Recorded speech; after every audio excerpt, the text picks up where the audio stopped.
Hello నమస్తే welcome to YK news నేను మీ గగన్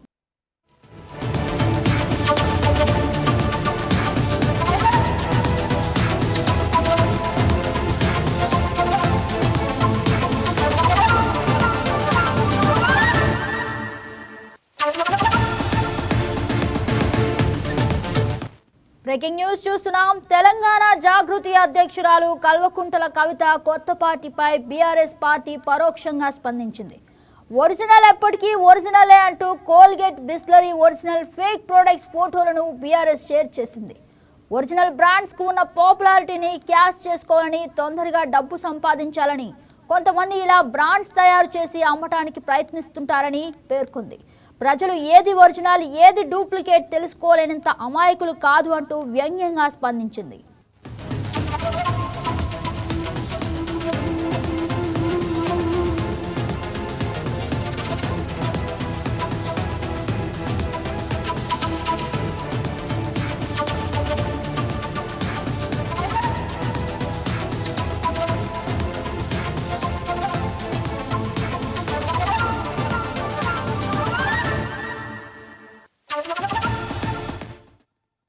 మరోవైపు కవిత టీఆర్ఎస్ పార్టీపై కాంగ్రెస్ కూడా సెటైర్లు వేసింది. టీపీసీసీ మీడియా కమిటీ చైర్మన్ సామ రామ్మోహన్ రెడ్డి ఎక్స్ వేదికగా ఎద్దేవా చేశారు.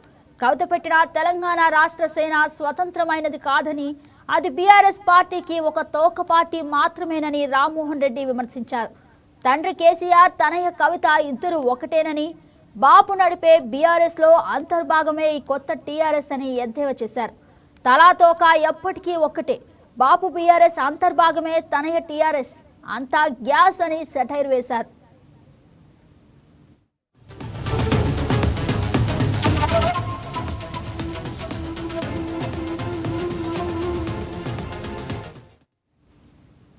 ఇదే అంశానికి సంబంధించి మరింత సమాచారం ఏపీ బ్యూరో చీఫ్ సలాం అందిస్తారు. సలాం, చెప్పండి. Good afternoon. ఏదైతే తెలంగాణలో ప్రస్తుతము కల్వకుంట్ల కవిత ఏదైతే నూతనంగా స్థాపించినటువంటి పార్టీ టీఆర్ఎస్ పార్టీ కేంద్రంగా ప్రస్తుతం రాజకీయ విమర్శలు అప్పుడే మొదలైనటువంటి పరిస్థితిగా కనిపిస్తోంది. అయితే తెలంగాణ రాష్ట్ర సేవ పేరిట ఈరోజు కవిత ఈరోజు పార్టీని స్థాపించారు. అదేవిధంగా తన పార్టీ యొక్క లక్ష్యం ఎప్పటికీ ప్రజా సంక్షేమం కోసమే, అదేవిధంగా తెలంగాణ వాదాన్ని బలంగా వినిపిస్తూ తెలంగాణ రాష్ట్ర అభివృద్ధి కోసం ఇప్పటికే ప్రకటించడం కూడా జరిగింది. అయితే ఈ సందర్భంగా ఏదైతే అంటే మనం చూడవచ్చు, గతంలో కూడా మనకు టిఆర్ఎస్ పార్టీని మాజీ సీఎం కేసీఆర్, ఆ తర్వాత కొన్ని కారణాల వల్ల బీఆర్ఎస్ పార్టీగా టీఆర్ఎస్ చేసినటువంటి పరిస్థితి కూడా మనకు అందరికీ తెలిసిందే. ఈ సందర్భంగానే అంటే తెలంగాణ ఏదైతే అప్పట్లో అంటే తెలంగాణ తీసుకుని తెలంగాణ రావడంలో పోరాటం చేసినటువంటి భావిస్తారు. అయితే ఈ తరుణంలో కేసీఆర్ కూడా టీఆర్ఎస్ పార్టీ అంటే పార్టీలు కొనసాగారు. ఆ సమయం అనూహ్య పరిణామాల నేపథ్యంలో టీఆర్ఎస్ గా మార్చినటువంటి పరిస్థితి. కానీ అంటే కేసీఆర్ కుమార్తె అయినటువంటి కల్వకుంట్ల కవిత అంటే సలహాలో వచ్చేలా తెలంగాణ సేవ. Yes, right, Salam. Thank you for the update.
Breaking news చూస్తున్నాం. తెలంగాణ జాగృతి అధ్యక్షురాలు కల్వకుంట్ల కవిత కొత్త పార్టీపై బీఆర్ఎస్ పార్టీ పరోక్షంగా స్పందించింది. ఒరిజినల్ ఎప్పటికీ ఒరిజినలే అంటూ Colgate, Bisleri original fake products ఫోటోలను బీఆర్ఎస్ షేర్ చేసింది. ఒరిజినల్ బ్రాండ్స్కు ఉన్న పాపులారిటీని క్యాష్ చేసుకోవాలని, తొందరగా డబ్బు సంపాదించాలని కొంతమంది ఇలా బ్రాండ్స్ తయారు చేసి అమ్మడానికి ప్రయత్నిస్తుంటారని పేర్కొంది. ప్రజలు ఏది ఒరిజినల్ ఏది డూప్లికేట్ తెలుసుకోలేనంత అమాయకులు కాదు అంటూ వ్యంగ్యంగా స్పందించింది. మరోవైపు కవిత టీఆర్ఎస్ పార్టీపై కాంగ్రెస్ కూడా సెటైర్లు వేసింది. టీపీసీసీ మీడియా కమిటీ చైర్మన్ సామ రామ్మోహన్ రెడ్డి ఎక్స్ వేదికగా ఎద్దేవా చేశారు. కవిత పెట్టిన తెలంగాణ రాష్ట్ర సేన స్వతంత్రమైనది కాదని, అది బీఆర్ఎస్ పార్టీకి ఒక తోక పార్టీ మాత్రమేనని రామ్మోహన్ రెడ్డి విమర్శించారు. తండ్రి కేసీఆర్, తనకి కవిత ఇద్దరు ఒక్కటేనని, బాపు నడిపే బీఆర్ఎస్లో అంతర్భాగమే ఈ కొత్త టీఆర్ఎస్ అని ఎద్దేవా చేశారు. తలాతోక ఎప్పటికీ ఒక్కటే, బాపు బీఆర్ఎస్, అంతర్భాగమే తనయ టీఆర్ఎస్, అంతా గ్యాస్ అని సెటైర్ వేశారు.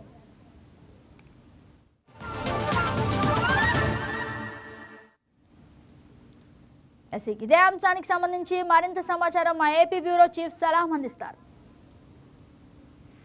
సలాం, చెప్పండి. Good afternoon. అయితే తెలంగాణలో మరొక పార్టీ వచ్చేసింది.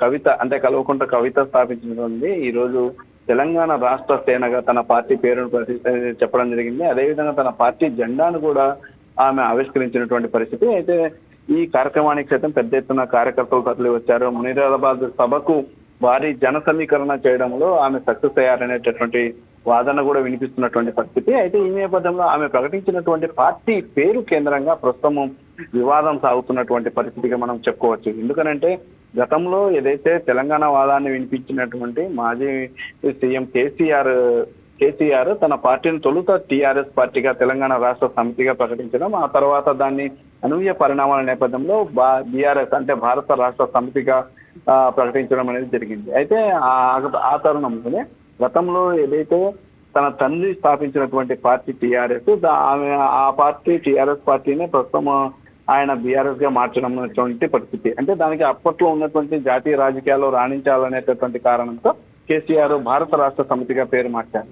అయితే అదే కోణంలోనే ప్రస్తుతము ఏదైతే తండ్రితో పాటు అంటే రాజకీయంగా విభేదించినటువంటి కవిత ప్రస్తుతం తన పార్టీ పేరును తెలంగాణ రాష్ట్ర సేనగా ప్రకటించడం, అదేవిధంగా టీఆర్ఎస్ అనేటటువంటి వచ్చేలా ఆమె పార్టీని ప్రకటించడంతో కాస్త రాజకీయంగా వివాదము రాజుకుంటున్నటువంటి పరిస్థితి. అదేవిధంగా బీఆర్ఎస్ పార్టీ కూడా దీనిపై కామెంట్ చేసినటువంటి పరిస్థితి మనం చూడవచ్చు. బీఆర్ఎస్ ఇందులో ఏదైతే బీఆర్ఎస్ చేసినటువంటి తాజాగా ఒక ట్వీట్ ను కూడా మనం గమనిస్తే, ఆ ట్వీట్ లో కూడా ఏదైతే కోల్గేట్ కంపెనీకి సంబంధించినటువంటి టూత్ పేస్ట్ ఓవైపు, మరోవైపు అదేవిధంగా water bottle Bisleri water bottle ఓవైపు, అంటే ఏదైతే కోల్గేట్, కూల్గేట్ అనేటటువంటి, అదేవిధంగా బ్రిస్లరీ అనేటటువంటి తరహాలో అవి రెండింటిని పోలుస్తూ ఒరిజినల్ ఎప్పటికీ ఒరిజినలే అని అంటూ బీఆర్ఎస్ పార్టీ ఇక్కడ చేసినటువంటి ట్వీట్ కూడా మనం చూడవచ్చు. అంటే ఏదైతే కవిత టీఆర్ఎస్ అనే తరహాలో తన పార్టీని స్థాపించడంపై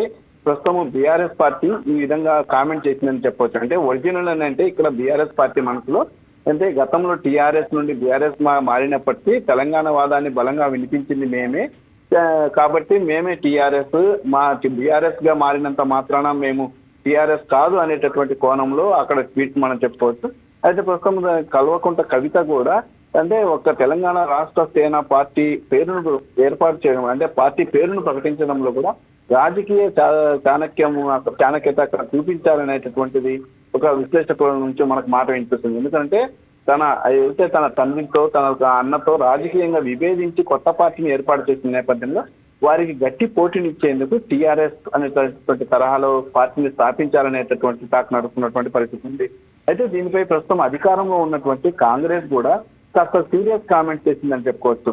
అంటే ఎందుకనంటే ఇక్కడ ఇదంతా బీఆర్ఎస్ గ్రాఫ్ పడిపోతుందని గ్రహించినటువంటి కేసీఆర్ ప్రస్తుతం కవితతో కొత్త పార్టీ పెట్టించారని ఇప్పటికే కాంగ్రెస్ పార్టీ సైతం విమర్శలు మొదలుపెట్టింది. ఇప్పటికే టీపీసీసీ మీడియా చైర్మన్ సామ రామ్మోహన్ రెడ్డి కూడా దీనిపై తండ్రి ఒక పార్టీ, కూతురు ఒక పార్టీ, ఇదంతా ప్రజలను మోసం చేసేటటువంటి వ్యూహం అని ఆయన ఘాటుగా విమర్శలు గుప్పించినటువంటి పరిస్థితి. మొత్తం మీద ఈ రోజు ఏదైతే కవిత పార్టీ స్థాపించడం, అదేవిధంగా తన పార్టీ పేరు కూడా తెలంగాణ రాష్ట్ర సేన అంటూ చెప్పడము, అదేవిధంగా అంటే ఏదైతే తన తండ్రి స్థాపించినటువంటి పాత పార్టీని పోలినట్లుగా టీఆర్ఎస్ అనే తరహాలో పార్టీని ప్రకటించడంతో ప్రస్తుతం రాజకీయంగా ఓవైపు బీఆర్ఎస్ నుండి విమర్శలు, అదేవిధంగా మరోవైపు కాంగ్రెస్ పార్టీ నుండి విమర్శలు అప్పుడే మొదలయ్యాయని చెప్పుకోవచ్చు. కానీ కవిత మాట్లాడినటువంటి మాటలు కూడా మనం గమనిస్తే ముందుంది అంటే క్రొకోడైల్ ఫెస్టివల్ ముందుంది అని చెప్పి, అంటే ఇప్పుడే ఏమైంది ముందుంది ముసలమ్మ పండుగ అనేటటువంటి తరహాలో కూడా కవిత కామెంట్ చేయడం జరిగింది. రేపటి నుండి తమ పార్టీ చేపట్టబోయేటటువంటి కార్యక్రమాలు అనూహ్యంగా ఉంటాయని కూడా ఆమె కామెంట్ చేసినటువంటి పరిస్థితి.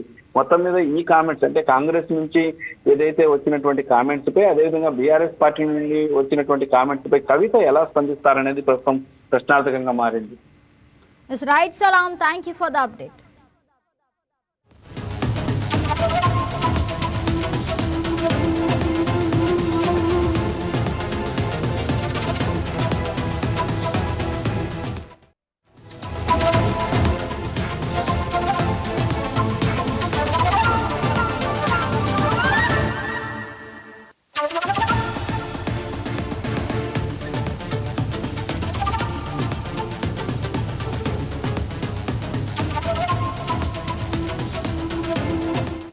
బ్రేకింగ్ న్యూస్ చూస్తున్నాం. ఎన్టీఆర్ జిల్లా ఇబ్రహీంపట్నంలో రాజకీయ ఉద్రిక్తత నెలకొంది. ఆంధ్రప్రదేశ్ రాష్ట్ర వడ్డీల welfare and development corporation chairperson, Janasena party రాష్ట్ర కార్యదర్శి ఘంటసాల వెంకటలక్ష్మిపై పోలీస్ స్టేషన్ పరిధిలోనే దాడి యత్నం జరిగిందన్న ఆరోపణలు కలకలం రేపుతున్నాయి. ఈ ఘటనకు ఈలప్రోలు గ్రామంలోని రొయ్యల చెరువు వివాదమే కారణమని తెలుస్తోంది. దెందులూరు నియోజకవర్గానికి చెందిన రంగారావు వర్గం చెరువులో రొయ్యలు పట్టించి ఎగుమతి చేయడానికి సిద్ధమవుతుండగా గుంటుపల్లి గ్రామానికి చెందిన రేగళ్ల శ్రీను వర్గం అడ్డుకున్నట్లు సమాచారం. ఈ వివాదం పెరిగి పోలీసుల జోక్యంతో ఇబ్రహీంపట్నం పోలీస్ స్టేషన్కు చేరింది.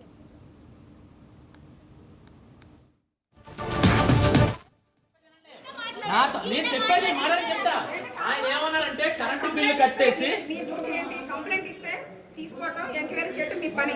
ఇక్కడ సెటిల్మెంట్ చేయటం కాదు. మేడం మీరు ఆయన పిలిపించండి మేడం, మీరు చెప్పా రెండు అగ్రిమెంట్లు దీనిపై రంగారావు వర్గీయులు వెంకటలక్ష్మికి సమాచారం అందించగా ఆమె పోలీస్ స్టేషన్కు చేరుకొని పరిస్థితిపై ప్రశ్నించారు. ఈ సమయంలోనే రేగల శ్రీను, అతని సోదరుడు సాంబశివరావు, వారి అనుచరులు ఆమెపై దాడికి యత్నించారని ఆరోపణలు వెలువడ్డాయి.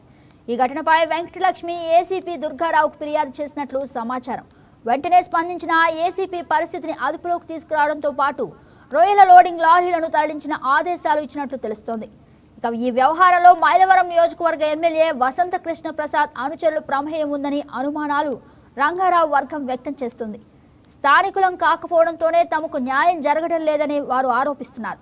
మరోవైపు ఈ వివాదంలో ఫిషరీస్ శాఖ అసిస్టెంట్ రామకృష్ణ కూడా సంబంధాలు ఉన్నాయని అనుమానాలు వ్యక్తమవుతున్నాయి.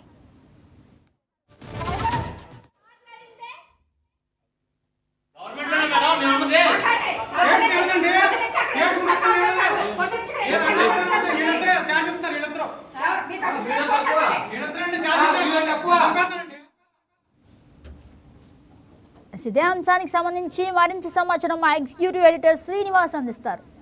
గుడ్ ఆఫ్టర్నూన్ శ్రీనివాస్, చెప్పండి.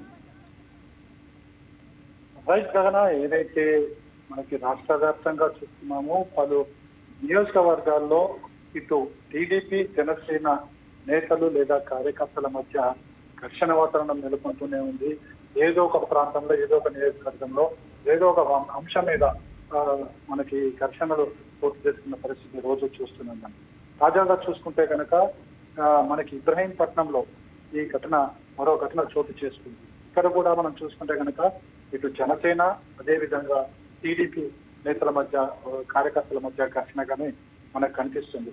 మనం చూసుకుంటే కనుక ఒకసారి ఈలప్రోలు గ్రామంలో ఉన్న ఏదైతే రొయ్యల చెరువు వివాదం ఏదైతుందో, ఈ రొయ్యల చెరువు వివాదమే ఇప్పుడు ఇటు జనసేన కార్యకర్తలకి, అదేవిధంగా జనసేన వర్గీయులకి, ఇటు టీడీపీ వర్గీయుల మధ్య గొడవకు కారణమైంది. మనం చూస్తున్న విజువల్స్ లో ఏ విధంగా వాళ్ళు మాటలు ఆర్గ్యుమెంట్ చేస్తున్నారు ఇన్స్పెక్టర్స్ అన్నది కూడా మనకు కనిపిస్తుంది.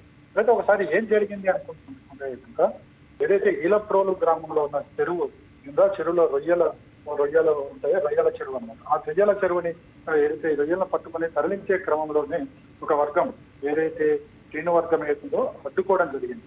ఈ అడ్డుకోవడంతో వెంటనే రొయ్యల చెరువులో రొయ్యలు తరలిస్తున్న వర్గం ఏదైతుందో రంగారావు వర్గం ఆ సమాచారాన్ని మనకి ఏదైతే రాష్ట్ర వడ్డీలు welfare and development corporation chairperson ఎవరైతే ఉన్నారో ఘంటసాల వెంకటలక్ష్మికి సమాచారం అందించడంతోనే ఆమె హుటాహుటిన పోలీస్ స్టేషన్కి వెళ్ళడం జరిగింది. ఈ ఘటనపై ఫిర్యాదు చేయడం జరిగింది. అయితే ఈ ఘటనపై ఫిర్యాదు చేయడంతోనే ఎవరైతే శ్రీను వర్గీయులు ఎవరైతే ఉన్నారో తనపై దాడి చేశారంటూ ఆమె పోలీస్ స్టేషన్ లో కూడా ఫిర్యాదు చేయడం జరిగింది. అయితే ఫిర్యాదు నేపథ్యంలోనే పోలీసులు స్పందించారు. వెంటనే ఆ గొడవను సద్దుమణిగించే ప్రయత్నం చేశారు. అదేవిధంగా ఏదైతే రంగారావు వర్గానికి సంబంధించిన రొయ్యల చెరువు రొయ్యల లారీ ఏతుందో ఆ లారీని అక్కడి నుంచి పంపివేసే ప్రయత్నం చేశారు. అయితే ఈ నేపథ్యంలోనే ఇక్కడ మైలవరం ఎమ్మెల్యే వసంత కృష్ణ ప్రసాద్ వర్గీయులు వీళ్ళంతా కూడా ఏదైతే శ్రీనువర్గం అని చెప్పుకుంటున్నామో వాళ్ళంతా కూడా మైలవరం ఎమ్మెల్యే వసంత కృష్ణ ప్రసాద్ వర్గీయులుగా భావిస్తున్నారు. సో వారు అడ్డుకోవడం జరిగిందనేది ఇక్కడ ప్రధానంగా వస్తున్న ఆరోపణ. సో ఇక్కడ మనకు జరుగుతున్నది రెండు పార్టీల మధ్య ఘర్షణ ఏదైతే ఉందో, రెండు పార్టీల మధ్య కార్యకర్తలకు కావచ్చు, నేతలకు కావచ్చు, ఇక్కడ ఒకరంటే ఒకరికి పడకపోవడం కావాలి లేదా ఆధిపత్య పోరు ఇలా. సో ఇవన్నీ కూడా మనకి ఈ వివాదానికి కారణమవుతున్నాయి. మనం చూస్తున్నాం ప్రతి నియోజకవర్గంలో ఏదో ఒక నియోజకవర్గంలో ఇటు టీడీపీ వర్గమా లేదా అటు జనసేన వర్గమా ఒకరిపై ఒకరు పై చేయి సాధించే క్రమంలో ఈ ఘర్షణలు చోటు చేసుకుంటున్నాయి. అందులో భాగంగానే ఈరోజు ఇబ్రాహీంపట్నంలో జరిగిన ఘర్షణ కూడా ఆ విధంగానే చూడాల్సి ఉంటుంది. Right Srinivas, thank you for the update. ఆయన ఏమన్నారంటే కరెంటు బిల్ గవర్నమెంట్ మేడం మేము ఉన్నదే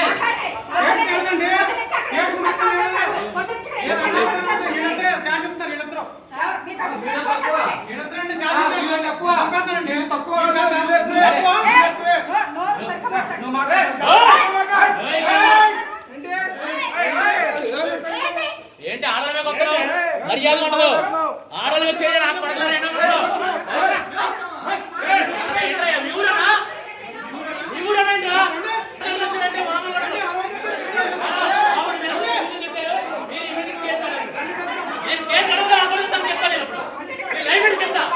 కార్పొరేషన్ చైర్ మీద వాళ్ళు మాట్లాడితే మీరు పట్టించుకోవాలి. మీరు ఏఎస్పీ గారితో మీరు మాట్లాడారు ముందు సరిగ్గా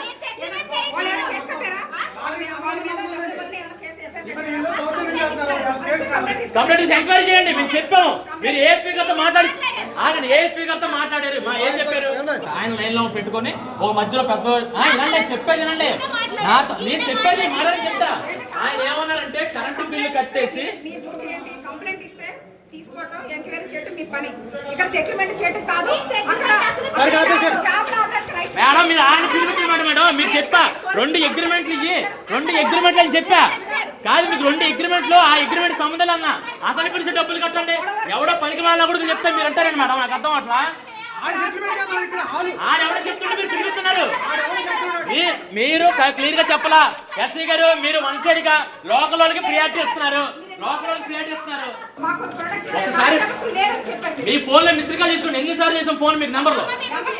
తర్వాత చేయాలి మేడం. మీరు గవర్నమెంట్ లో ఉన్నారు కాదు మేడం. మీరు పబ్లిక్ రెస్పాన్సిబిలిటీ. మీరు పబ్లిక్ సర్వీస్ చేయడానికి మీరు ఫోన్ చేయాలి కదా. చూసి చేయాలి కట్టడం వెళ్ళి ఎన్ని రోజులు చేయాలి మీరు. అంటే మీకు ఆపకంటే మీకు గవర్నమెంట్ నెంబర్ అది మీరు చేయాలి కదా. ఆ నెంబర్కి ఇచ్చారు మాకు. ఆ నెంబర్కి ఇచ్చారండి. ఆ నెంబర్కి ఇచ్చారు. ఆయన పిలిపిస్తారు, ఈయన పిలిపిస్తారు. అవసరం ఏం చెప్తా అది రాపిస్తారు. హీరో అడవిశేష్, హీరోయిన్ మృణాల్ ఠాకూర్ జంటగా నటించిన డెకాయిట్ చిత్రం విజయవంతంగా థియేటర్లో ప్రదర్శించబోతుంది. ఈ సందర్భంగా విజయవాడలో హీరో అడవిశేష్తో పాటు మూవీ యూనిట్ సందడి చేసింది. ఈ చిత్రం కొత్త తరహా లవ్ స్టోరీ యాంగిల్తో ప్రేక్షకుల ముందుకు వచ్చిందని, ముఖ్యంగా మహిళలకు అంకితం చేసిన కథగా రూపొందించామని తెలిపారు. సినిమాలో భావోద్వేగాలు, మానవ సంబంధాల గాఢతను ప్రతిబింబించేలా తెరకెక్కించామంటున్న అడవిశేష్తో మా correspondent Bindu face to face. Theatres లో రన్ అవుతుంది. ఇప్పటికే చాలా భారీ స్పందన ఈ మూవీకి వచ్చింది. మనతో పాటు మాట్లాడడానికి హీరో అడవిశేష్ ఉన్నారు. సార్, ఇప్పటికే ఫుల్ క్రేజ్ వచ్చింది మీ మూవీకి. ఏం మాట్లాడుతుంది? ఫస్ట్ మీరు సినిమా చూసారు కాబట్టి మీకేమనిపించింది చెప్పండి, ఆ తర్వాత నేను చెప్తాను. చాలా బాగుంది. అంటే ఎప్పుడు సార్ని మిమ్మల్ని అయితే గన్ పట్టుకోవడమే చూసాం. First time love story flower పట్టుకొని ఉన్నారు. థ్యాంక్ యూ అండి, thank you so much. It's my first love story and thank you మన విజయవాడ ఆడియన్స్కి అండ్ జనరల్గా తెలుగు ప్రేక్షకులు world wide for making my experiment a beautiful reality. Thank you. Sir, hit 3లో last పార్ట్లో కనిపించారు. హిట్ 4లో కూడా కనిపించే అవకాశం ఉంది. ఏమైనా అప్డేట్? ప్రయత్నిస్తాను, శైలేష్ చెప్పాలి. కావాలి సార్ మాకు. హిట్ 3లో లాస్ట్లో నాని గారి ఫైట్లో చాలా ఎంకరేజ్ చేశారు. Thank you. యా, అంటే హిట్ మా అందరికీ హోమ్ ఫ్రాంచైజ్. నాకు తెలిసి తెలుగు ఇండస్ట్రీలో 2 ఫ్రాంచైజీలు ఉన్న ఏకైక హీరోనే. అటు గూఢచారి ఫ్రాంచైజ్, ఇటు hit franchise. So very very grateful and thankful. Goodachari 2 update ఎప్పుడు వస్తుంది? ఇప్పుడు ఒక 1 month బ్రేక్ తీసుకొని నెక్స్ట్ G2 రంగంలోకి షూటింగ్లోకి దిగాలి. ఎలా ఉండబోతుంది sir movie? My most ambitious film. 6 కంట్రీస్లో షూట్ చేస్తున్నాము, 3 కంట్రీస్లో షూటింగ్ అయిపోయింది. సో ఇప్పటికే చూసుకున్నట్లయితే ఈ మూవీలో లవ్ స్టోరీ లాస్ట్కి అయితే ఎమోషనల్ అయ్యింది, చాలామంది ఏడుస్తూ కూడా థియేటర్స్ నుండి వచ్చిన విజువల్స్ చూసాం. దాని మీద నేను రిలీజ్కి ముందే లాస్ట్ డే ఆఫ్ షూట్ అప్పుడు చెప్పానండి, ఎప్పుడు కుర్రోళ్ళు గన్స్ అండ్ యాక్షన్ సినిమా చేసాం. ఈ సినిమా మా ఇంట్లో లేడీస్ కోసం చేసిన సినిమా. అండ్ నేను అందరితో అన్నాను, కుర్రోళ్ళందరితో, మీ ఇంట్లో ఉన్న ఆడవాళ్ళు, మీ సిస్టర్, మీ మదర్, మీ గర్ల్ ఫ్రెండ్, మీ వైఫ్, మీ డాటర్ అందరినీ తీసుకెళ్ళండి అని. అండ్ కాలేజ్ అమ్మాయిలు అయితే వాళ్ళంతటి వాళ్ళే వెళ్ళారు. So thank you so much. Thank you. Final question, Goodachari 2 రీ-రిలీజ్ ఎప్పుడు ఉంది? గూఢచారి 2 రిలీజ్ అయిన తర్వాత రిలీజ్ చేద్దామండి. Let's see, I don't know yet. It's a super trend, కానీ ఇంకా ఏమీ కాంక్రీట్గా అనుకోలేదు. నేను ఏదో చెప్పేసి అప్పుడు అన్నారు, ఇప్పుడు చేయలేదంటే మళ్ళీ డిసప్పాయింట్ చేస్తాను.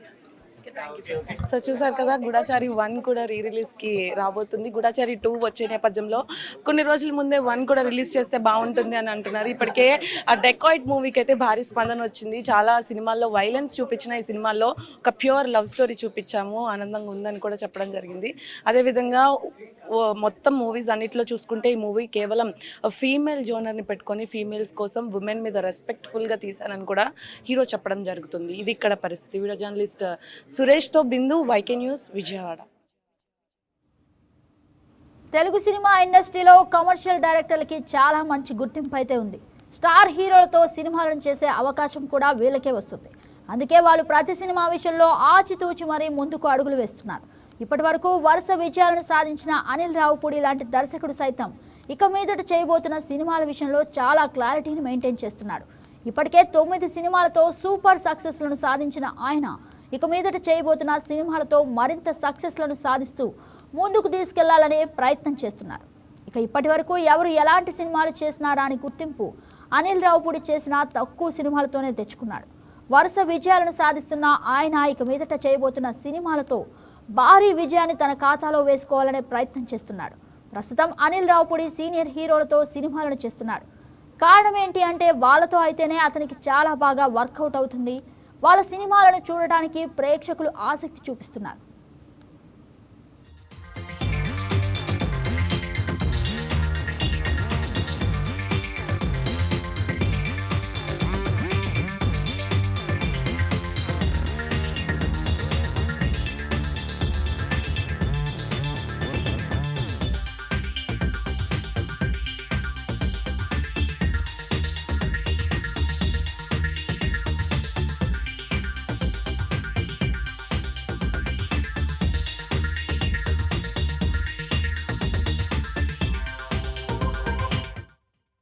కాబట్టి తెలుగు సినిమా ఇండస్ట్రీకి మాత్రమే పరిమితం అవుతూ కథలను రెడీ చేస్తున్నారు. గతంలో అనిల్ రావుపూడి రామ్ చరణ్కి ఒక కథనైతే వినిపించారట. అతని నుంచి ఎలాంటి గ్రీన్ సిగ్నల్ రాకపోవడంతో ఆయన ఆ కథను పక్కన పెట్టేసినట్లుగా తెలుస్తోంది. ఏది ఏమైనా కూడా ప్రస్తుతం ఉన్న పరిస్థితిలో రామ్ చరణ్ ఇమేజ్ను బ్యాలెన్స్ చేస్తూ అనిల్ రావుపూడి సినిమా చేయటం అనేది అసాధ్యం. కాబట్టి అతనికి డేట్స్ అయితే ఇవ్వటం లేదట. మరి ఏది ఏమైనా కూడా అనిల్ రావుపూడి పాన్ ఇండియా సినిమాలు చేసే స్థాయికి ఎదిగినప్పుడు మాత్రమే స్టార్ హీరోలు అతనికి డేట్స్ ఇస్తారు అనేది వాస్తవం. ఇక ఏది ఏమైనా కూడా ఇప్పటి వరకు ఆయన సాధించిన విజయాలు అతన్ని టాప్ లెవెల్లో నిలబెట్టాయి. ఇక మీదట కూడా భారీ విజయాలను సాధిస్తే తెలుగు సినిమా ఇండస్ట్రీలో తను సక్సెస్ఫుల్ డైరెక్టర్గా కొనసాగిన వాడవుతాడు.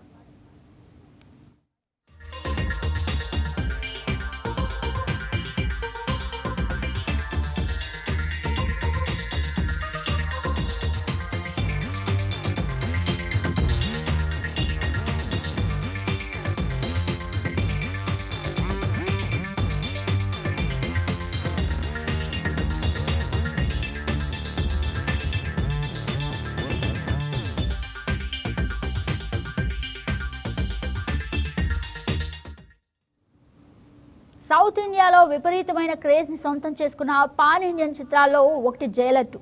2023వ సంవత్సరంలో రజనీకాంత్, నెల్సన్ దిలీప్ కుమార్ కాంబినేషన్లో తెరకెక్కిన జైలర్ చిత్రానికి ఇది సీక్వెల్. అందుకే ఈ సీక్వెల్ పై ఈ రేంజ్ క్రేజ్ ఏర్పడింది. ఆగస్టు నెలలో ఈ చిత్రం మన ముందుకు వచ్చే అవకాశాలు ఉన్నాయి. రీసెంట్గానే షూటింగ్ కార్యక్రమాలు కూడా పూర్తి అయ్యాయి. అందుకు సంబంధించిన ఫోటోలను సోషల్ మీడియాలో మేకర్స్ షేర్ చేయగా అవి బాగా వైరల్ అయ్యాయి. అయితే ఈ చిత్రంలో ఒక పవర్ఫుల్ గెస్ట్ రోల్ కోసం చాలా మంది హీరోలను సంప్రదించారు. ముందుగా బాలకృష్ణని అడిగారు. ఆయన కొన్ని కారణాల చేత ఒప్పుకోలేదు. ఆ తర్వాత షారుఖ్ ఖాన్ని సంప్రదించారు. ఆయన కూడా ఎందుకో ఒప్పుకోలేదు. చివరికి మన పవర్ స్టార్ పవన్ కళ్యాణ్ని సంప్రదించారు. ఆయన ససేమిరా నో చెప్పడం గమనార్హం. ఎందుకంటే పవన్ కళ్యాణ్ ఇప్పుడు తన తదుపరి చిత్రం సురేందర్ రెడ్డితో చేయబోతున్న సంగతి తెలిసిందే. అందుకు తగ్గట్టుగా ఆయన మేక్ ఓవర్ కూడా అయ్యాడు. ఇప్పుడు జైలర్ 2లో అతిథి పాత్ర చేయాలంటే ఖచ్చితంగా ఆ లుక్ని మార్చాల్సి ఉంటుంది. అలా చేయటం ఇష్టం లేకనే ఆయన ఈ చిత్రంలో నటించడానికి ఒప్పుకోలేదు. దానికి తోడు పవన్ కళ్యాణ్కి ఈ మధ్యకాలంలో ఆరోగ్యం సరిగ్గా ఉండకపోవడం, ఉప ముఖ్యమంత్రి బాధ్యతలు చేపడుతున్నాడు కాబట్టి పాలనలో ఫుల్ బిజీగా ఉండటం వల్ల డేట్స్ కేటాయించడం కుదరదని చెప్పాడట. ఈ కారణాల చేతనే పవన్ కళ్యాణ్ జైలర్ 2 ఆఫర్ని రిజెక్ట్ చేసినట్లు తెలుస్తోంది. ఒకవేళ పవన్ కళ్యాణ్ ఒప్పుకొని చేసి ఉండుంటే మూవీ లవర్స్కి విజువల్ ఫీస్ట్ లాగా ఉండేది. స్క్రీన్ ప్రెజెన్స్కి ఇండియాలో సరైన నిర్వచనం లాంటి హీరోలు రజనీకాంత్, పవన్ కళ్యాణ్. అలాంటి సూపర్ స్టార్స్ ఒకే ఫ్రేమ్లో స్టైల్గా నడుచుకుని రావటం, అది కూడా అనిరుద్ బ్యాక్గ్రౌండ్ మ్యూజిక్తో ఒక్కసారి ఊహించుకోండి ఏ రేంజ్లో ఉండేదో. అంతేకాదు జైలర్ 2కి తెలుగు రాష్ట్రాల నుండి సెన్సేషనల్ ఓపెనింగ్స్ కూడా దక్కేది. ఇక ప్రస్తుతానికి ఆ సినిమాకి 20 కోట్ల షేర్ తెలుగు రాష్ట్రాల నుండి ఓపెనింగ్ కొట్టే సత్తా ఉంది. ఒకవేళ పవన్ కళ్యాణ్ ఈ సినిమాలో నటించి ఉండుంటే దాని రేంజ్ 40 కోట్ల ఓపెనింగ్తో ఉండేది. సెన్సేషనల్ కాంబినేషన్ని ఈ విధంగా మిస్ అయినందుకు పవన్ ఫ్యాన్స్ బాధపడుతున్నారు.